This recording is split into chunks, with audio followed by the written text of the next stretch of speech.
And somebody asked me, do I ever use the this dot in actual production programming? And the answer is no, not for stuff like this.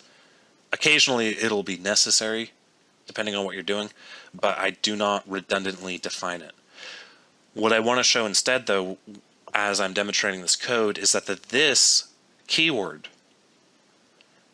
is available to you in any method that is not static inside of a class. This keyword refers to itself. When I say itself, I mean the object that this method is being run under the context of.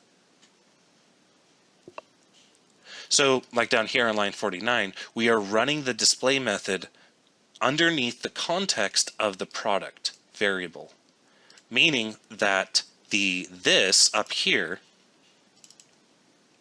is the exact same object as our product down here on line 49.